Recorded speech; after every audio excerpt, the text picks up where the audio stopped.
Hello friends, welcome back to my channel simple and delicious. আজকে বানিয়ে নিয়েছি আমি ডিলিশিয়াস একটি রেসিপি, সেটাই হলো আলুর পরোটা। চলুন পুরো ভিডিওটা দেখে নিন, নরম তুলতুলে আলুর পরোটা কি করে বানাবেন। এইখানে দেখুন ময়দা আমি 3 কাপ নিয়েছি, আটা 3 কাপ সমান নিয়ে নিয়েছি। একটু দিয়ে দিলাম নুন, দিয়ে একসাথে মিক্সড করে নেবো। ফার্স্ট আটা ময়দাটা একসাথে ভালো করে আগে মিক্সড করে নেব। এবার ময়ামের জন্য 3 টেবিল স্পুন মতন সাদা তেল এখানে দিয়ে দেব।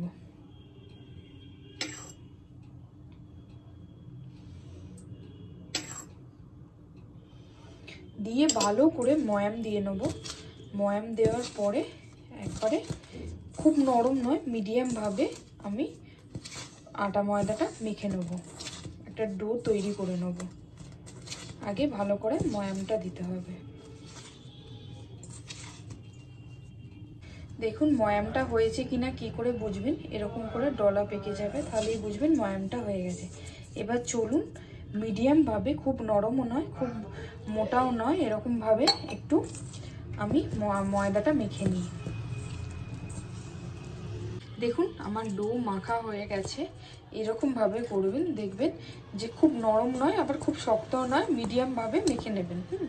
যেরকম পরোটার মাখে সেরকম মেখে নেবেন। আর এখানে আমি দেখিয়ে দিই, আমি একটা চপ কুচিয়ে নিয়েছি, পেঁয়াজ দুটো, একটা মতন টমেটো, দুটো কাঁচা লঙ্কা, যেমনি ঝাল খাবেন সেই অনুযায়ী কাঁচা লঙ্কা দিয়ে দেবেন, রসুন 3-4 কোয়া, আর এতটা পর্যন্ত আদা আমি গ্রেট করে নিয়েছি। আর লাগবে মটরশুঁটি, আর এখানে আমি নিয়ে নিয়েছি নতুন আলু 3টে বড় বড়, আর দিয়ে আমি সেদ্ধ করে নিয়েছি। জল দিয়ে ভালো মতন সেদ্ধ করে নিয়েছি। এবার চলুন আলুর যে আমি মাখাটা কিভাবে করি দেখে নেওয়া যাক। পুরটা, আলুর পরোটার যে মেন আলুর পুরটা, সেটা কিন্তু একটু স্পাইসি, একটু চটকদার করতে হয়, তাহলে পুরো টেস্টটা সুন্দর আসে। চলুন ওটা রেডি করে নিই। এখানে ফ্রাইং প্যান গরম হয়ে গেছে, আমি এখানে একটু তেল দিয়ে দিলাম যাতে মশলাটা একটু কষিয়ে নেওয়ার মতন। 2 টেবিল স্পুন মতন তেল দিলাম। তেলটা গরম হয়ে গেলে এখানে আমি জিরে ফোড়নে দিয়ে দেবো। জিরেটা হয়ে গেলে এখানে আমি আদা আর ফার্স্টেই দিয়ে দেবো আদা আর এই রসুনটা কুচি করে এটা ফার্স্টে দেবো। এর একটা গন্ধ আছে, তাই এটা চলে যাওয়ার জন্য এটাই ফার্স্টে আগে দিয়ে দেবো। এরপর দিয়ে দেবো কাঁচা লঙ্কা। এবার এগুলো একটু ভালো করে ভাজা হয়ে গেলেই পেঁয়াজটা এখানে দিয়ে দেবো। একটু ভালো করে একদম ফ্রাই করে নেবো, লাল লাল করে আমি পেঁয়াজটাকে ভেজে নেবো। পেঁয়াজটা যাতে একটু লাল লাল হয়, সামান্য একটু চিনি দিলাম যাতে একটু টোটাল ওই পুরটাও যাতে একটু ব্যালেন্স হয়ে যায়। লাল লাল করে ভাজা হয়ে গেছে, এবার একটু টমেটোটা দিয়ে দিলাম।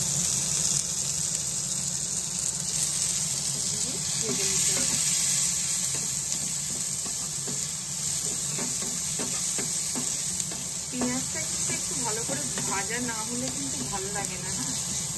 পেঁয়াজটা একটু ভালো করে ভেজে নেবেন, পেঁয়াজ আদা রসুন, তারপর টমেটোটা দিয়ে দেবেন। এর মধ্যেই একটু মটরশুঁটি দিয়ে দিলাম, দিয়ে এটাকেও ভালো করে ফ্রাই করে নেব যাতে সেদ্ধ হয়ে যায়। আর সামান্য একটু নুন দিয়ে দেবো, একটুখানি নুন দিয়ে দিলাম।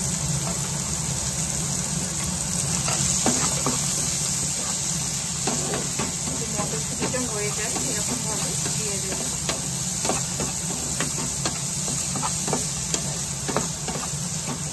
মধ্যে মশলাগুলো দিয়ে দেবো, ধনে জিরে দিলাম, 1 টেবিল স্পুন মতন জিরে দিয়ে দিলাম। যেমন আলুর পরিমাণ থাকবে সেই অনুযায়ী কিন্তু টোটাল পরিমাণটা হবে।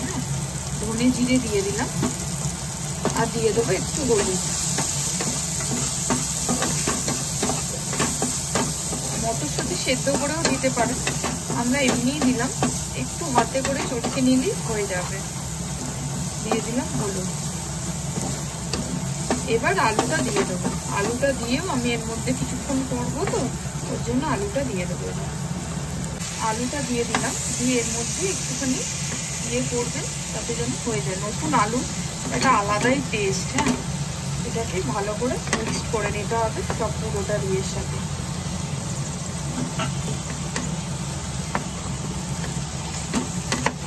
নতুন আলু কিন্তু দেখবেন যে গলে গেছে মনে হচ্ছে, কিন্তু আলটিমেটলি গলে না। 3টে মতন সিটি মেরেছি। হ্যাঁ, আপনারা 3টে মতন সিটি মেরে নেবেন। এবার নুনটা দেখুন কি সুন্দরভাবে আমি মেখে দিয়েছি। এবার নুনটা দিয়ে আবার এই হাতার সাহায্যে আমি পুরোটা চটকে নেবো। এর মধ্যে নুনটা কিন্তু স্বাদ অনুযায়ী দিয়ে দেবেন। দেখুন সুন্দরভাবে মাখা হয়ে গেছে। এবার একটু জোয়ান হাতে এরকম ঘষে দিয়ে দেবেন। হ্যাঁ, এটাতে কি অম্বল হবে না, কিছু হবে না। জোয়ানটা দিয়ে ভালো করে একটু মিক্সড করে নেবেন। এবার চলুন নামিয়ে নিই। আমি আগেই ফার্স্টেই বলেছি, ফার্স্টেই কিন্তু আমি বানিয়েছিলাম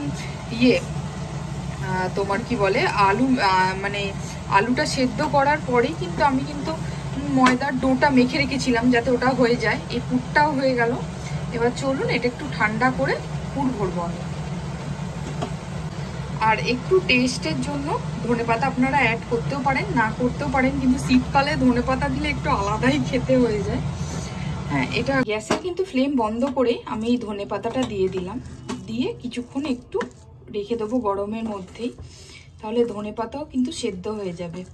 আর ধনেপাতা দেওয়ার পর বেশিক্ষণ একটু গরমে আমি যদি এটাকে কুক করতাম তাহলে ধনেপাতার কিন্তু ওই টেস্টটা চলে যেত। হ্যাঁ, এটা কাঁচা ধনেপাতার আলাদাই গন্ধ। একটুখানি রেখে দিলাম ঠান্ডা হওয়ার জন্য। এই যে দেখুন এরকমভাবে আগে একটা বাটির মতন তৈরি করে, এই নিচের পোর্শনটা যেন মোটা থাকে, হ্যাঁ ভেতরটা, এই সাইডগুলো সরু করে একটা বাটির মতন তৈরি করে নেবে। এই যে এরকম হলো, হওয়ার পরে পুরো এর মধ্যে দিয়ে দিলেন। দেওয়ার পরে এটাকে জাস্ট এক আঙুল দিয়ে এরম করবেন আর একটা এই আঙুল দিয়ে এরম করতে থাকবেন। তাতে কি ঢুকেও গেল আর এটা মুখটা বন্ধও হয়ে যাবে। দেখুন এই যে এরমভাবে পুরো মুখটাকে বন্ধ করে দেবেন, তাহলেই এটা এরকম হয়ে গেল। এবার এটাকে চাপবেন। এবার চেপে এটাকে এরমভাবে প্রেস করবেন যাতে চারদিকে আলুটা যেন ছড়িয়ে যায়, কোনো একদিকে যেন না থাকে, এরকমভাবে ছড়িয়ে নিতে হবে। হ্যাঁ, এই যে একটুখানি দিতে হবে, একটুখানি ময়দা আটা যেটাই থাকবে সেটা দিতে হবে। দিয়ে একটু হাতে করে আগে সরিয়ে নেবেন, দিয়ে সাইডে স্পেস করবেন, মাথার মাঝখানে নয়। এরকমভাবে প্রত্যেকটা বেলে নেবেন।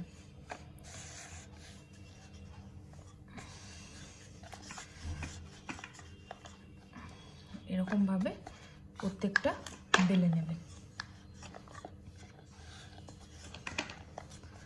দেখুন চারদিকে আলুও হয়ে গেছে। এবার চলুন আমরা ভেজে নিই। হয়ে গেছে, চলুন ভেজে নিই। উল্টে পাল্টে ভালো করে সেঁকে নিয়ে ভেজে নেব। দেখুন সুন্দরভাবে সেঁকা হয়ে যাচ্ছে, এই যে বুঝতেই পারবেন। এটাকে একটু চিপে চিপে ভালো করে আগে সেঁকে নেবেন যেন কাঁচা না থেকে যায়।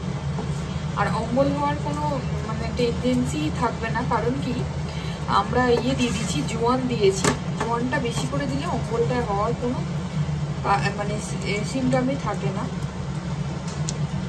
দেখুন সুন্দরভাবে ফুলছে। এবার চলুন তেল দিয়ে একটুখানি সাদা তেল দিয়ে এটাকে প্রত্যেকটাকে ভেজে নেব।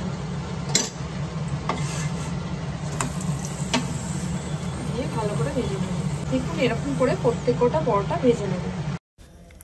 আপনাদের ওই রেসিপিটি যদি ভালো লেগে থাকে তাহলে লাইক শেয়ার কমেন্ট করতে ভুলবেন না। Please subscribe the channel. পাশে থাকুন, নিত্য নতুন রেসিপির জন্য পাশে থাকা বেল আইকনটাকে প্রেস করে দেবেন। ধন্যবাদ।